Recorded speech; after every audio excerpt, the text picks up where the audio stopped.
Qayerdan olgansan pravani o'zi? Qayerda ko'rgansan sug'urta pul berganni? Suddan hamma hujjatlarni oldim. Endi sug'urtamga borib ariza bersak, sizga yetgan zararni to'lab berishar ekan. Sen de tepe qilarkan, sen de urib olib menga. Endi men yugurib yuramanmi, sug'urtadan pul olaman. Buni yechimi bor-ku, ha? Ketdik. Sug'urta kompaniyamizga boramiz.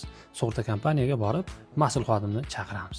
Bu xodim bilan ko'rishgandan keyin bo'lgan holatni tushuntirib beramiz. Jabrlanuvchi kelib ariza yozishni xohlamayotganligini, shu sababli yetkazilgan zararni o'z yonimizdan to'lab berib, jabrlanuvchiga to'lanadigan pulni olish uchun yozma ariza berishga kelganligimizni aytib, yozma ariza beramiz.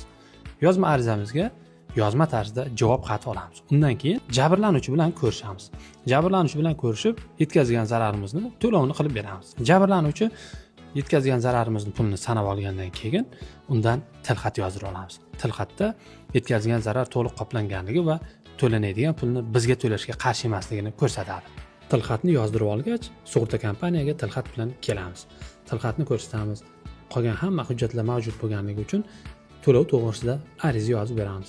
Ushbu yozib beradigan arizamiz asosida sug'urta kompaniya jabrlanuvchiga emas, endi bizga pul to'lab beradi. Jabrlanuvchi sug'urtadan pul olmayman deganda yechim shunday bo'ladi. Videoni yaqinlarga yuborib qo'ying, albatta foydali bo'ladi. Bergan ma'lumotimiz yoqqan bo'lsa, like bosib qo'yishingiz mumkin.